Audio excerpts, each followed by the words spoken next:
about environmental costs of the war and prospects for a green economy.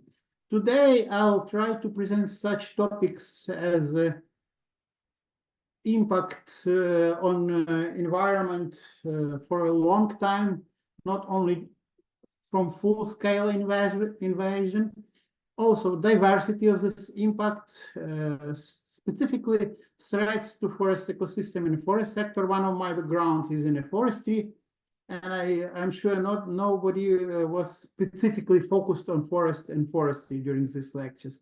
So it's part of it. Damage to nature protected areas. I have a real practical experience of cooperation with Ministry of Environment on this issue, and actually during the war as well. About what it means, environmental cost of war. Do we really can calculate it? Do we really, and why do we need to do it?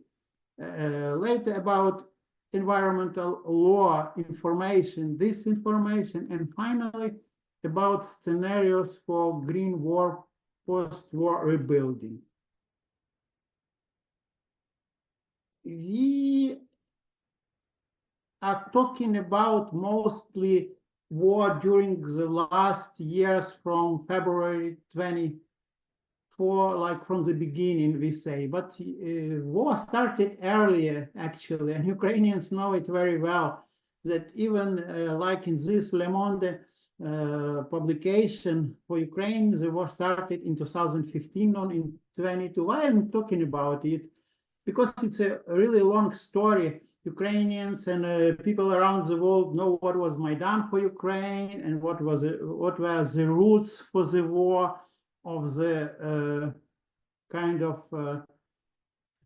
wish for freedom and dictatorship in both in Ukraine and in Russia, and what were the real reasons. But why I'm talking about it? Because I want to say the damage for environment started also from these moments, not from last 3 years.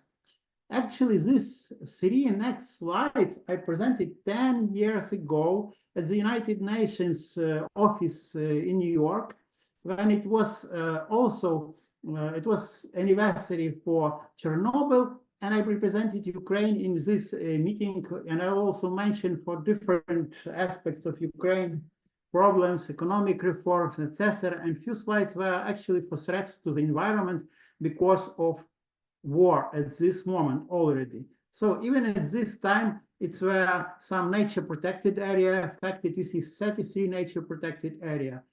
And fire damage thousands of arable lands. And even at this time, when we are talking about value, it was calculated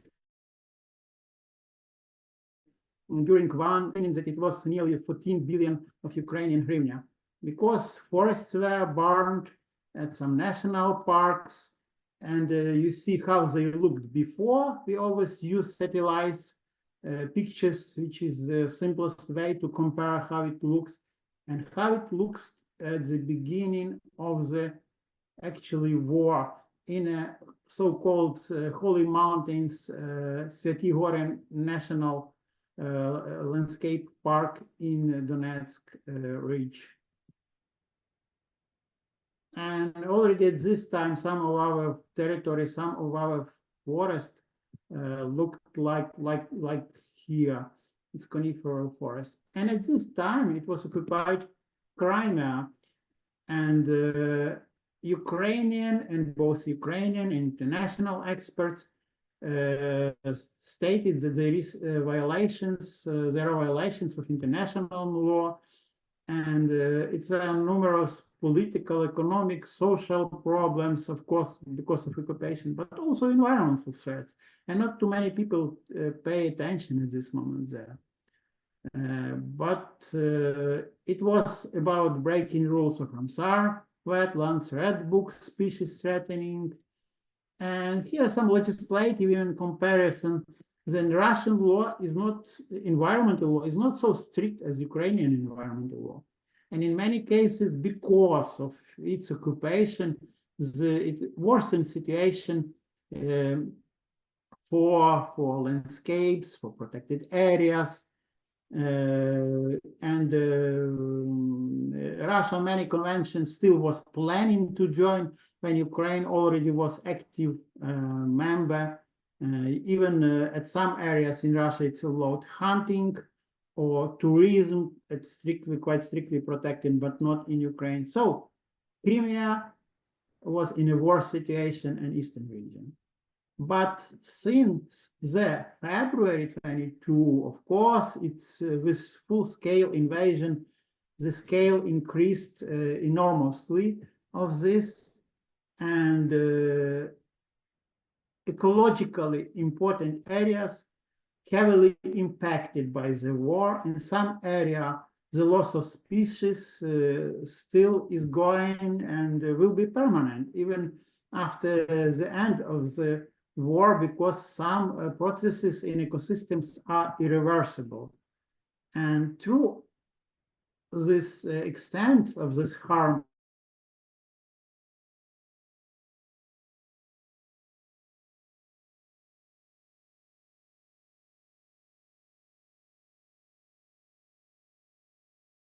is when you can't predict what it will mean in a long run term. And you see here on these maps, you see colors, and then more like dark red color. It means more even strong threatening nature. And when it's like yellow, it's not as strong, but it's still serious impact. And you see how big territory is covered by negative impacts on environment. In this lecture, we use both terms, environmental impact and impact on nature. Why? Because environment is broader term. Environment is everything what is around us, yeah? And nature, it's more when we speak about species, trees, forests, ecosystems. So these are close and overlapping terms, but we use both of them when we talk about impact on nature or impact on environment. I'm sorry, these two slides are in Ukrainian, but I'll just say what is it about. It's just about, I mentioned this, that scale changed of war.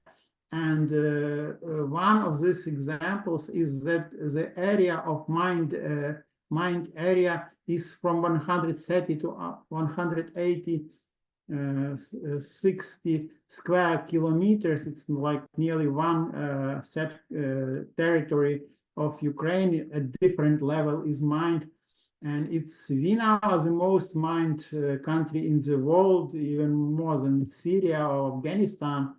Of course, it's not the thing which we would like to be the first, yeah, but it's a sad reality.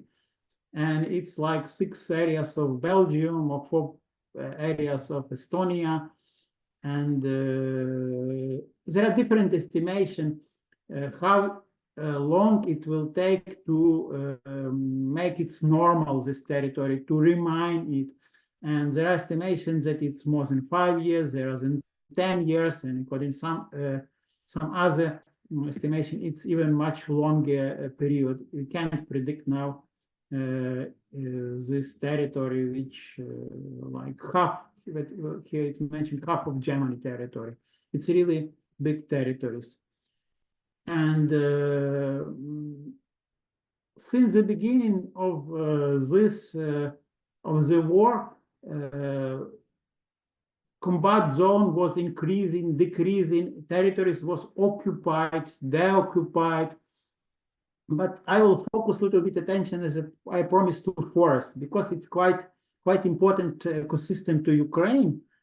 So there are nearly 3 million hectares of forest in Ukraine, which more or less were degraded to some extent because of impact of the military actions.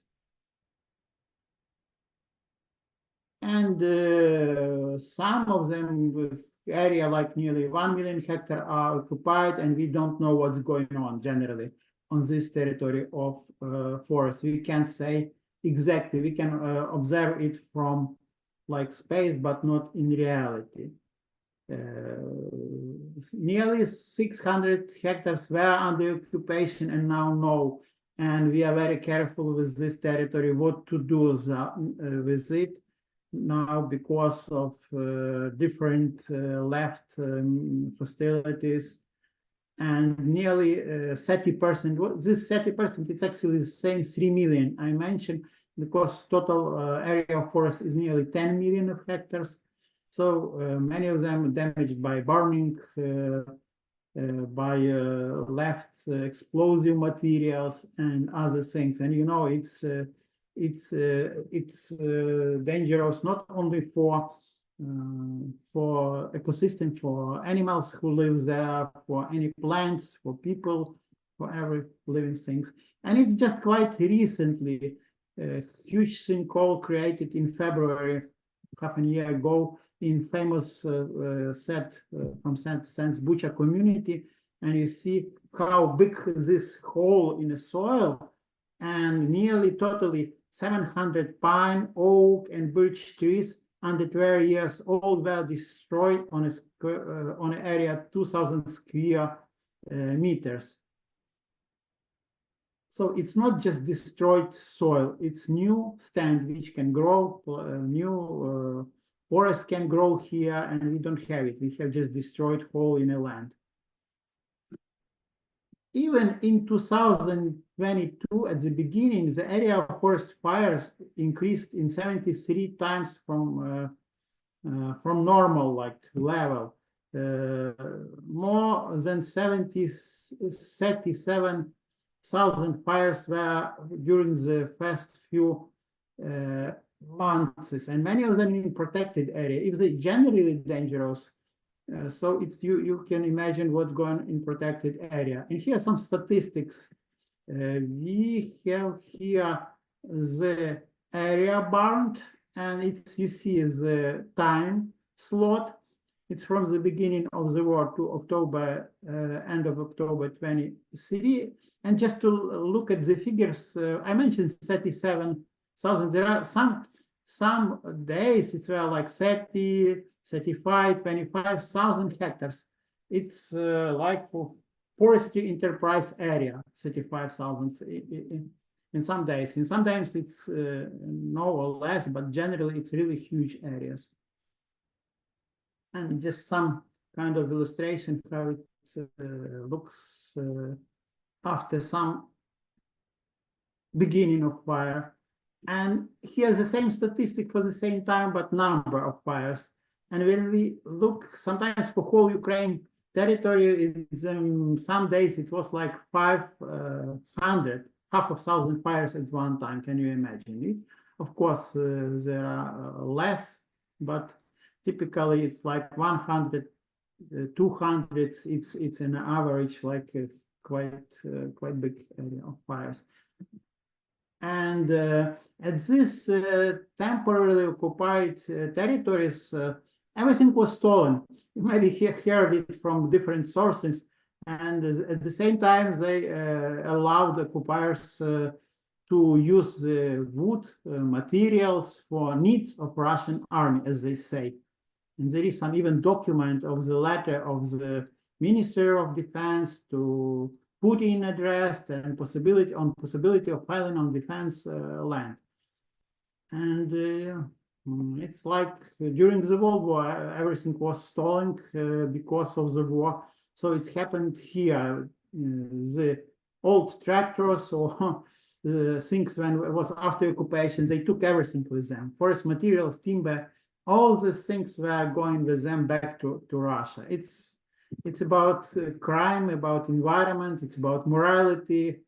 We are talking about ecumenism, about culture, about philosophy, about morality, these things, and what you can say about these things.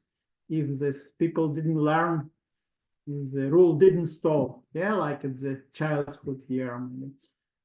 Sorry for such like maybe thinking.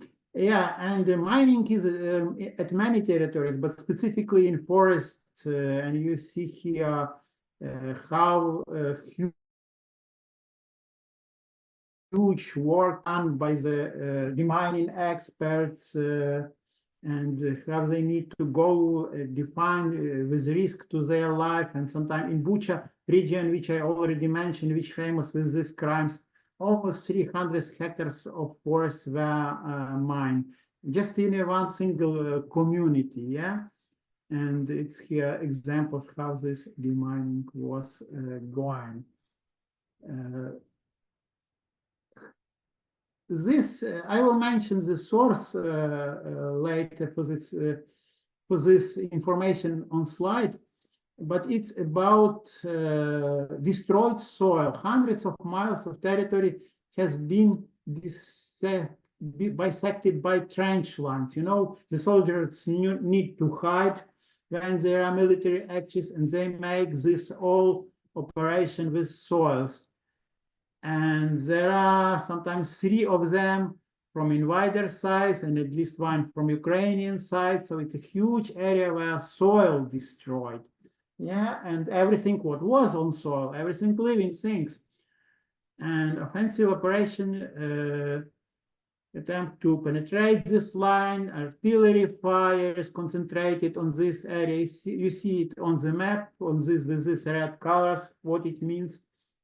And fortifications themselves cause damage, and repairing these areas after this will be costly, and a lot of wood used for it. So it's one of the areas which we sometimes don't think that they also destroyed environment. And I use this piece of information from the journal Proceedings of the Forestry Academy of Sciences, where I'm chief editor. Lloyd Ireland from the United States, formerly who worked for Yale and University of Maine, and some Ukrainian scientists, and both Ukrainian and American team published this paper. And if you are interested to look for this source, you can have a look. It's called Russian Invasion Rapid Assessment of Impact on Ukraine Forest. It's fully in English with just summary in Ukrainian, and it's with illustration. And this paper actually describes all this negative impacts in forest with illustration, many things which are done by different types of military with arms, with everything, which part of forest can be destroyed. When war started, after a couple of months, I was invited also by Ministry of Environment of Ukraine to take part to estimate damage for protected areas and to work on methodology. Later, they were a few times involved in different groups of experts. I took part in it. I have an idea how it looks and which approach to use. But I would like to stress just that attention that hundreds of nature protected area with almost 1 million hectares were in zone of under zone of occupation, and after this occupation they were inventory done, and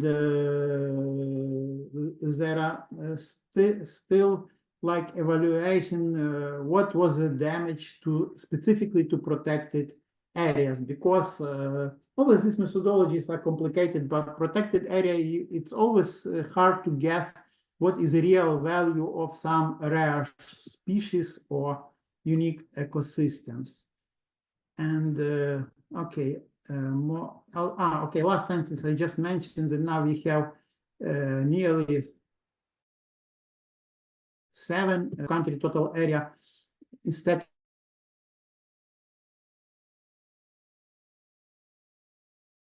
And this list of these areas which are under occupation includes 2 of Ukraine UNESCO Biosphere Reserve, Askania Nova, which is close to Black Sea in steppe zone, which have, I would say, a fantastic collection of plants, animals, it's the first Ukrainian actually protected area which created on our territory. And now it's just occupied, and we can Ukrainian researchers all who work there immigrated, moved to Ukraine, and only we from satellite images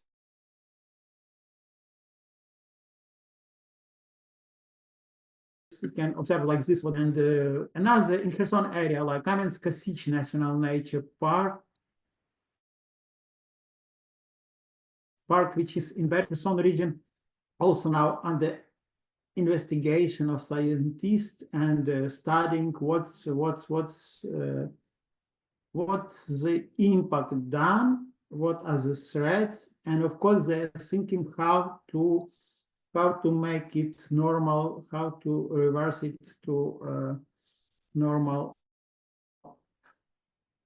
And there are attempts to calculate what protected areas affected by facilities, what it's in amount, and according to some estimation, it's after like 2 years of war, it was nearly 7.3 billion of Ukrainian hryvnia, but it doesn't include the areas which are occupied. It will be much more bigger amount.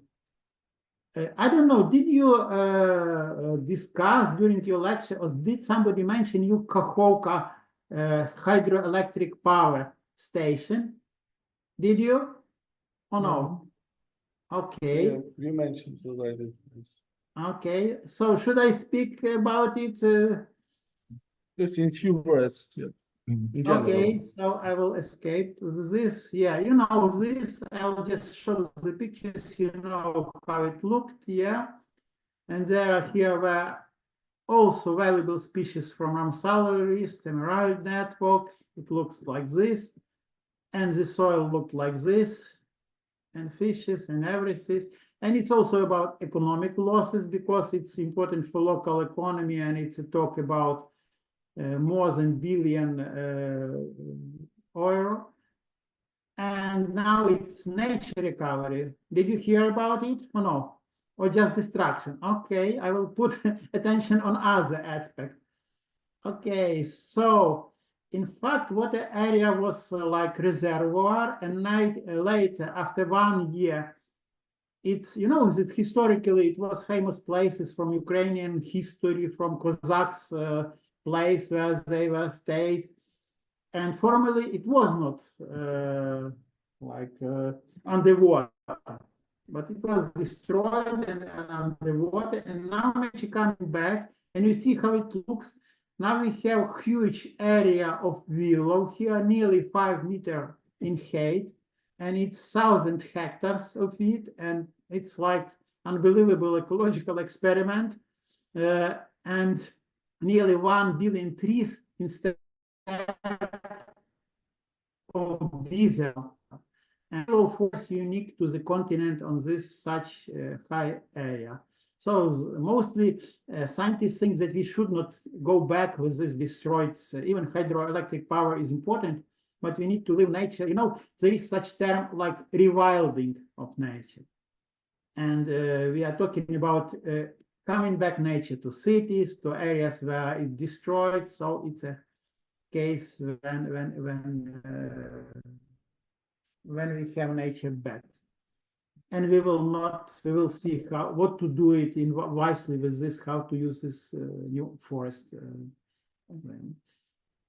Pollution happened during whole war and during last cases, and generally, according to Ukrainian state emergency services, it's like 500,000 explosive objects were detected.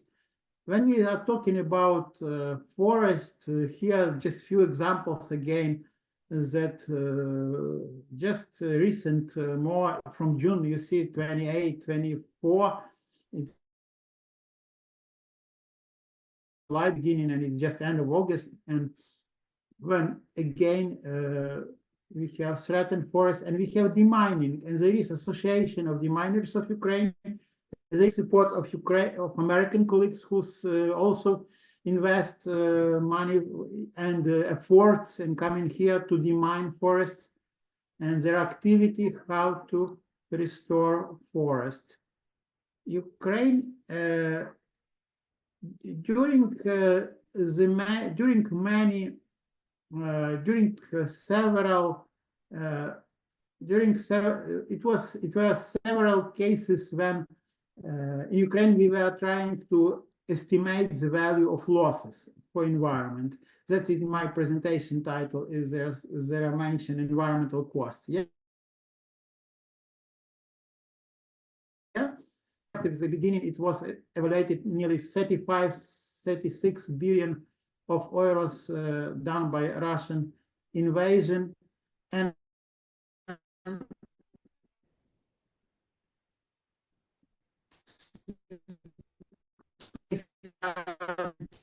ministers was present in Strasbourg, France, and here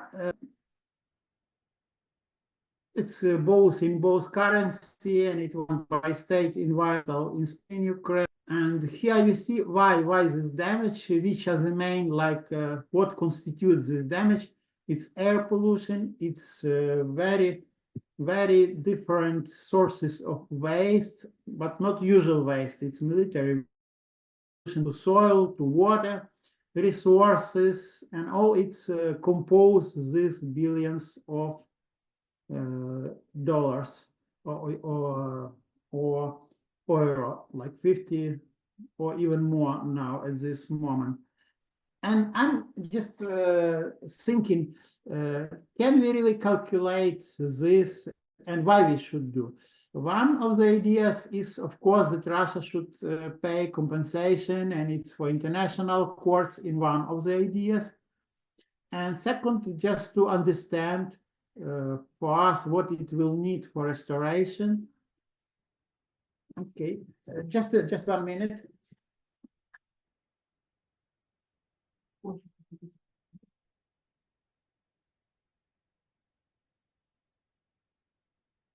Okay, I'm back. Everything is fine. Just we continue.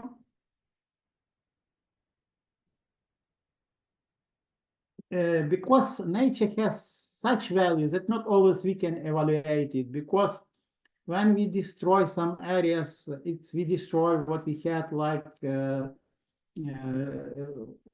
Ukrainians interacted with nature for centuries, and it shaped us, and then we destroy nature, we destroying part of us and our thinking culture of everything. So we need to calculate it, but we never should be sure that we included full cost of this value. But we should do it anyway, and we should make a list of these war crimes. And one of the platforms is feed.org, where there are different these violations, including this evidence of ecocide. We call it like ecocide, and actually, this ecocide is terms from law, and until recently, many environmental consequences were ignored in politics. And Ban Ki-moon, former UN General Secretary, was even talking that it's silent casualty of war. And now, there more and more attention, like Commission of UN on International Law, and there are new definition of ecocide, and there are like criminal actions against this action against environment, not only about humans, populations, about our belongings, everything, buildings, but also crime against environment. And it's a good sign that we see it in this way. And just some example, really, environment has been a silent victim of war. And when we have accountability, because accountants say that what doesn't exist in accounting, it doesn't exist in nature. That my colleagues jokes in accounting. If it doesn't exist in my piece of paper on accounting, it doesn't exist at all. Yeah. The same with things. If something not reported, not evaluated, not counted, you can say it's happened. Yeah. No, that's the same with this, and I hope we will find creative approaches to do something with all these terrible things. like Ukrainian artist Olena and Co paint sunflowers on cars which were destroyed by Russians cars in European, like just to support our feelings, thinkings, and take it and think about it. And also, probably somebody mentioned you during this lectures that information is really important, and sometimes it's kind of weaponized, and we should control all information because there are many false documents, like saying that Ukrainian authorities poisoned water supplies with radioactive nuclear waste. If somebody, we have Ukraine free country, and which even during the war, they even see, I was taking part in many meetings that NGO require full access to information. Even the, like army says, we can't show maps now at this time, what's going on in forest or in other area, because we're such country, we're free country, Ukraine. But sometimes it's even used later by Russian propaganda to say something against Ukraine. Yeah, so we should be careful with information, with its sharing.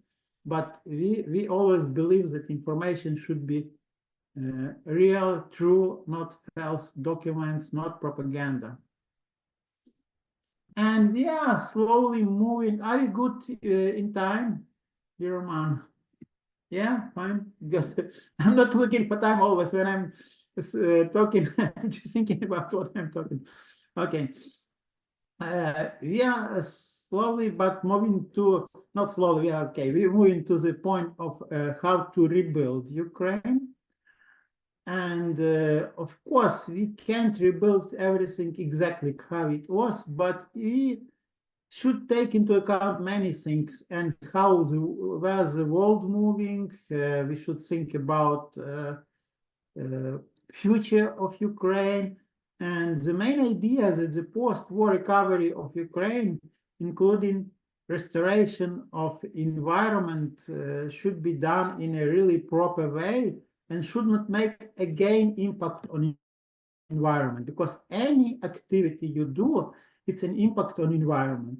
But when we rebuild, when we restore Ukraine, we should minimize it. Of course, we don't know when war will finish, but we know it will finish. And we hope that not after too long time. And we will need to rebuild it. And we want to take into account that it's not only Ukrainian purely problem, it's global problem with global consequences. And when it's time to rebuild, we must prioritize more sustainable and resilient infrastructure in Ukraine. It's a main idea to have it more sustainable and more resilient. And here's a picture from Ukrainian soldier who is taking care, like always Ukrainians and Ukrainian soldiers are taking care about everything, all living things around them, including this small kitty.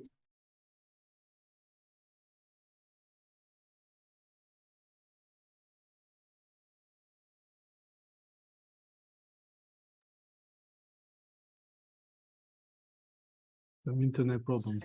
So-called Green Deal. Okay. Can you repeat? Okay, Ihor, can okay, you repeat from the beginning, because we lost you for several seconds. Yeah, I will. Yeah, I get the notification that at one more moment. That internet connection is not unstable. I get notice. Yes, thank you. So when we are talking about rebuilding and restoration of Ukraine, we are talking about green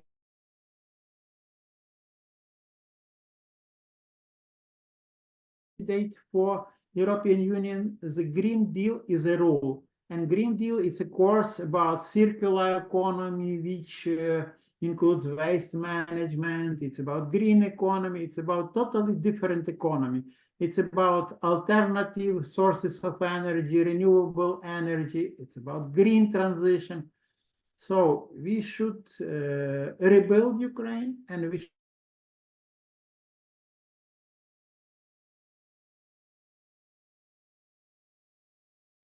rebuild it with this even. We need to think about entering European Union, and this process is going, and just when will end, entering the European Union will foster innovations, introduction of green technology, sustainable practices, specifically in region critical to strategic interest. Okay. Okay, did I miss something? No. Okay, good. Next slide. When we are talking, okay, and next slide. Good. I will better start from this. There are two scenarios which are developed for green reconstruction of Ukraine, not just for reconstruction. And one of them called pragmatic model. Pragmatic, it's more like very realistic with understanding all limitations.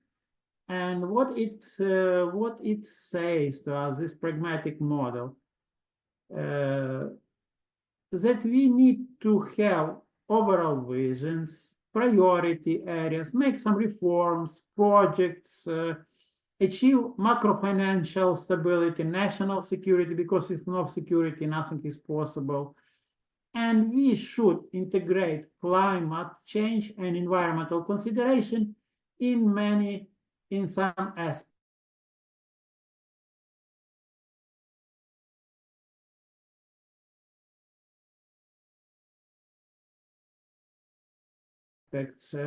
Green targets. It looks not bad. How do you think? Not bad or bad?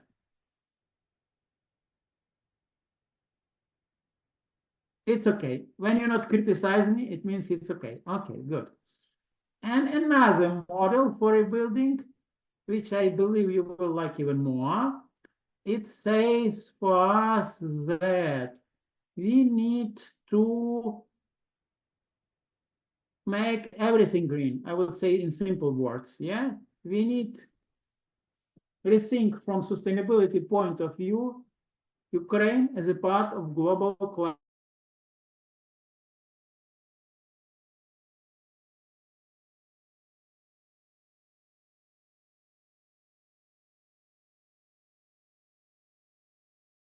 climate and natural, but there are natural capital.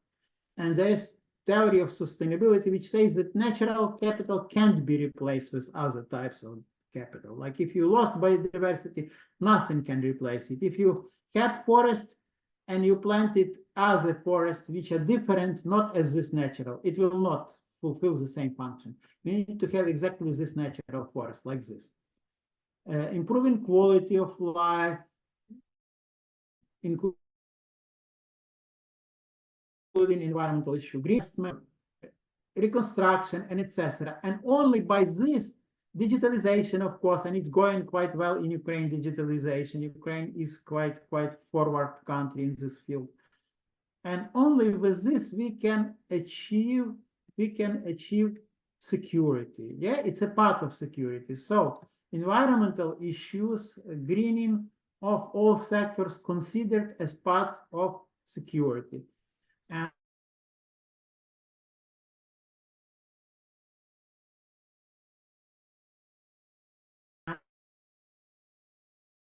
also like approach with comprehensive covering all aspects of our life, greening of reforms. Okay. And I will finish just with few. We still have a few minutes. Yeah, good. So as I mentioned, not me, but just as Omar mentioned at the beginning, that I'm a representative from the Department of Ecological Economics and Business. Did anyone from you hear about ecological economics as approach? Or no? Or it's new for you? It's new for you. Okay. So I will say that there are different alternative approach to our like mainstream economics, typical, or people say normal economics, yeah? But ecological economics, which was founded by Herman Daly and Robert Costanza, with whom I had a chance like to communicate in Gandhi Institute for Ecological Economics, specifically in University of Vermont in the United States, and I'm quite familiar with this direction. It's one of the alternative approach to the economics which have some principles like scarcity of individual components of environment, like geographical differentiation of impacts on nature, human cooperation with nature, preventive measures. It's better to prevent something when we influence on environment than later to deal with it, yeah? Taking into account environmental effects obligatory. And if to describe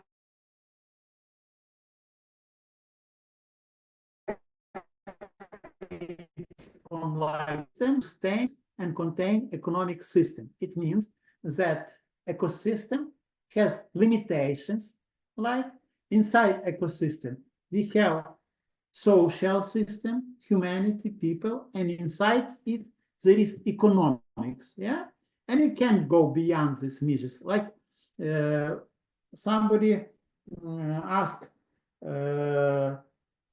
if you want to have sawmilling, yeah, use timber for production. What defines the production of it? And some economists can say regular, the amount of like the productive forces, how many cubic meters you can produce, yeah, but it depends on forest which grows on this area, how and which part of this forest you can cut or harvest, first of all. And everything is limited in nature. And so ecological economics pay attention for those things. This environment is limited, natural resources are limited, but when you plan it wisely, when you plan it in a sustainable manner, in time and in space you need for this specific planning, you can be based on ecological economic principles. And I like add each something to this idea. After ecological economics, we had environmental economics, which say to us which instruments, economic instruments, use for environmental policy. Taxes, penalties, other things. We have bioeconomy on use of resources of nature. We have circular economy, which says us how to use waste in a system or don't have waste at all, everything to use it once again. We have green economy term, which popular by United Nations. So we have many terms of alternative approaches to the economy, and everyone gives something useful to alternative approach. And we think that when rebuilding nature, when restoring after war, we need to use this useful approaches and to take the best from these approaches to rebuild Ukraine on the principles. But I, as ecological economist, I believe that the ground for it is in ecological economics, and other things can add many important things. And conclusions. I would say that remediating this damage is critical path for recovery towards sustainable and resilient future, and we need to have better level of energy efficiency, less pollution, emissions, and healthier economy and healthier citizens after war. And reconstruction will need a lot of cost, and greener economy will run, and it will also make some carbon footprint, but we need to create this situation, conditions for recovery, and mitigate the risk by toxic and hazardous materials.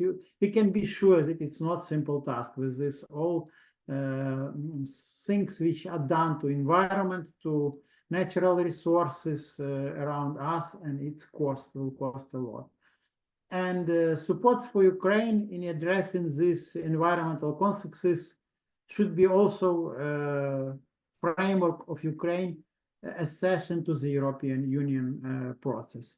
It's the main like ideas. I think I was trying to be clear that there are really different multiple damages, but we need to deal with it. We need to take everything into account and to have strong approach to rebuild Ukraine on new principles of ecological economics. So I'm very grateful for your attention during this lecture, and I'm very open for your questions, comments, ideas. It's a building where I'm mostly open. When I'm not in the Ukrainian Catholic University, I can be here, but I can be also at the Ukrainian Catholic University, teaching the students at the Ukrainian Catholic University.